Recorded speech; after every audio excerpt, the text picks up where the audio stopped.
प्रिया आज भी उस दर्दनाक हादसे को सोचकर रोने लगती है।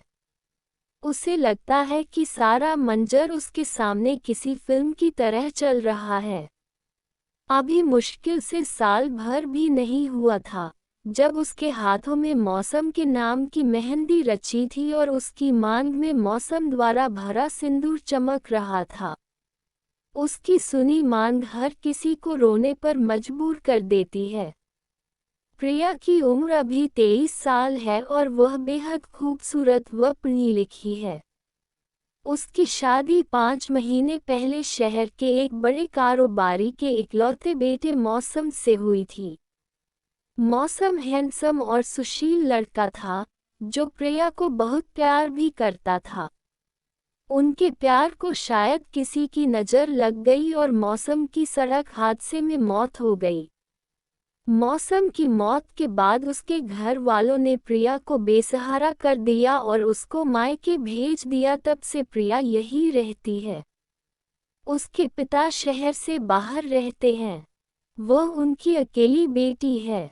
कुदरत ना जाने क्यों ऐसी तकलीफ देती है जिसमें इंसान ना जी सकता है ना मर सकता है। प्रिया के दुखों के पहाड़ ने उसकी जिंदगी की सारी खुशियों को दबा दिया था। उसका जीवन आज वीरान हो गया था। जिस उम्र में उसकी सहेलियों ने अपने परिवार को बढ़ाने और पति के साथ अलग अलग जगहों पर घूमने का प्लान बना रहा था, उस उम्र में वह अकेली ही सिसकती है। प्रिया के घर के बगल में महेश का घर है। उनके घर में कई लोग किराए पर रहते हैं। उनमें ही एक है नीलेश, जो पेशे से अखबार में काम करते हैं। उनकी उम्र 27 साल होगी। वह सुडौल और बढ़िया कद काठी का मालिक है। नीलेश प्रिया को उसकी शादी के पहले से काफी पसंद करता है, लेकिन कहने से डरता है। आज वो बालकनी में खड़े था कि प्रिया छत पर कपड़े डालने आई। उन्होंने उसको देखा और उसको देखते ही उसमें प्यार की तरंगे फिर से उमड़ पड़ी। प्रिया का सफ़ेद बदन धूप में चमक रहा था। उसके लंबे कमर तक के बाल अपनी लटों में किसी को उलझने के लिए काफ़ी थे। उसका यौवन किसी को भी आकर्षित कर सकता था। नीलेश उसके कमर पर झूलते बालों को देखते ही रह गया। एक दिन प्रिया उसको बाजार में मिली। उन्होंने कहा, प्रिया मुझे तुमसे कुछ बात करनी है। प्रिया ने कहा, बोलो नीलेश। दोनों एक दूसरे को अच्छे से पहचानते थे। यह कोई पहली बार नहीं था कि प्रिया नीलेश से बात कर रही थी। एक दोस्त के नज़रिए से दोनों अक्सर बात किया करते थे। नीलेश ने कहा, कहीं बैठकर बातें करें। दोनों बगल के पार्क में चले गए। प्रिया ने कहा, बोलो नीलेश। नीलेश ने कहा, प्रिया सच कहूँ मुझसे तुम्हारा दुख देखा नहीं जाता। मैं शुरुआत के दिनों से ही तुम्हें बहुत पसंद करता हूँ। मैंने ना जाने कितने सपनों में तुम्हें अपनी पत्नी के रूप में देखा, लेकिन मेरी इच्छा तुम्हें पाने की नाकाम हो गई। तुम अकेली कब तक ऐसे दर्द को सहती रहोगी? तुम्हारी अभी उम्र ही क्या है और यह जीवन बहुत बड़ा है जिसे अकेले काटना मुश्किल हो जाएगा। अगर तुम चाहो तो मैं तुम्हारे साथ जीवन के इस सफ़र में साथ चलना चाहता हूँ। प्रिया सारी बातें सुनकर चौंक गई। उसको समझ में नहीं आ रहा था। उसकी आंखों में तो मौसम की यादें थी, लेकिन उसके मन में कहीं ना कहीं यह बातें भी बैठ गई थी।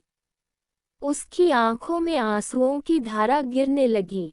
नीलेश ने बड़े प्यार से आंसुओं को अपने रुमाल से पोंछा और कहा, तुम सोच समझकर बताना। मैं इंतजार करूंगा तुम्हारे जवाब का।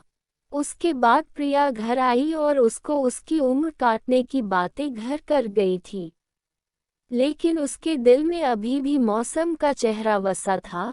लेकिन कहते हैं वक्त बड़ा बलवान होता है, जो दिल से लोगों को निकाल भी फेंकता है और किसी अनजान को बसा भी देता है। प्रिया ने तकरीबन 1 महीने से ना तो नीलेश को देखा और ना ही उससे मिली। एक दिन उसके घर की घंटी बजी और जब उसने दरवाजा खोला तो सामने नीलेश खड़ा था। नीलेश ने कहा, अंदर आने को नहीं कहोगी? प्रिया ने उन्हें अंदर बुलाया और फिर चाय के लिए पूछा, लेकिन नीलेश ने मना कर दिया नहीं। नीलेश ने उसको अपने पास बिठाया और उससे फिर अपने सवाल का जवाब मांगा। प्रिया ने कहा, नीलेश, मुझे तुम्हारी बातों ने बहुत प्रभावित किया, पर एक विधवा से शादी करना क्या तुम्हारे घर वाले स्वीकार करेंगे? नीलेश ने कहा, माने या ना माने मैं शादी तुमसे ही करूंगा। प्रिया को ना जाने क्यों नीलेश पर विश्वास करने का दिल कर रहा था, लेकिन वहाँ ये भी जानती है, ये समाज में आज भी बहुत ही कुरीतियों और रूढ़िवादी सोच का कब्जा है, जो उनको मिलने में बाधा पैदा करेगी। लेकिन फिर भी प्रिया ने सबसे लड़ने का फैसला कर अपनी जिंदगी में आगे बढ़ने का सोच लिया और नीलेश के प्रस्ताव को मान लिया।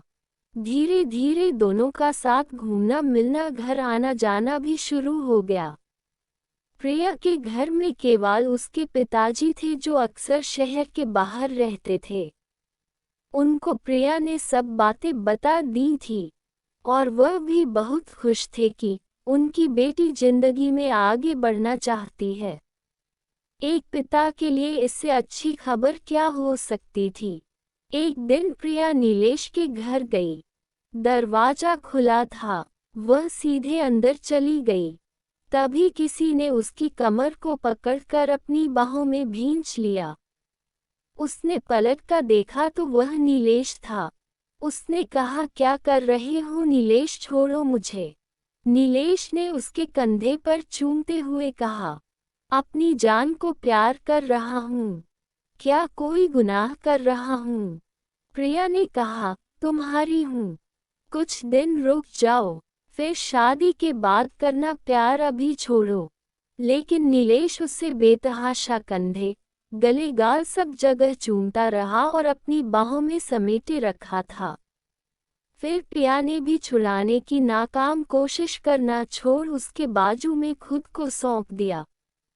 नीलेश की मजबूत बाजुओं में प्रिया खुद को सौंपकर जवानी की बहाव में बह गई और दोनों काम वासना में डूबकर अपनी चरम सीमा पर पहुंचा गए। दोनों का रिश्ता अब जिस्मानी हो चुका था। प्रिया ने अपनी सीमा लांघकर प्यार में खुद को कमजोर कर दिया।